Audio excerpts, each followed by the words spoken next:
اور اللہ نے جو تم پر احسان کیے ہیں ان کو یاد رکھو، اور اس کے عہد کو بھی جس کا تم سے قول لیا تھا، یعنی جب تم نے کہا تھا کہ ہم نے اللہ کا حکم سن لیا اور قبول کیا۔ اور اللہ سے ڈرو، کچھ شک نہیں کہ اللہ دلوں کی باتوں تک سے واقف ہے۔ اے ایمان والو، اللہ کے لیے انصاف کی گواہی دینے کے لیے کھڑے ہو جایا کرو، اور کچھ لوگوں کی دشمنی تم کو اس بات پر آمادہ نہ کر دے کہ انصاف ہی نہ کرو۔ انصاف کیا کرو کہ یہی پرہیزگاری کی بات ہے، اور اللہ سے ڈرتے رہو، کچھ شک نہیں کہ اللہ تمہارے سب اعمال سے خبردار ہے۔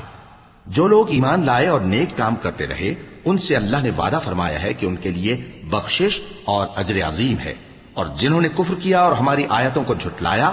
وہ جہنمی ہیں۔ اے ایمان والو، اللہ نے جو تم پر احسان کیا ہے اس کو یاد کرو۔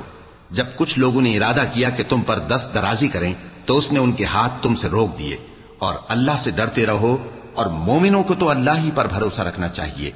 اور اللہ نے بنی اسرائیل سے اقرار لیا تھا، اور ان میں ہم نے 12 سردار مقرر کیے تھے، اور اللہ نے فرمایا کہ میں تمہارے ساتھ ہوں، اگر تم نماز پڑھتے اور زکات دیتے رہو گے اور میرے پیغمبروں پر ایمان رکھو گے اور ان کی مدد کرتے رہو گے اور اللہ کو قرض حسن دو گے تو میں تم سے تمہارے گناہ دور کر دوں گا اور تم کو بہشتوں میں داخل کروں گا جن کے نیچے نہریں بہ رہی ہیں۔ پھر جس نے اس کے بعد تم میں سے کفر کیا تو وہ سیدھے رستے سے بھٹک گیا۔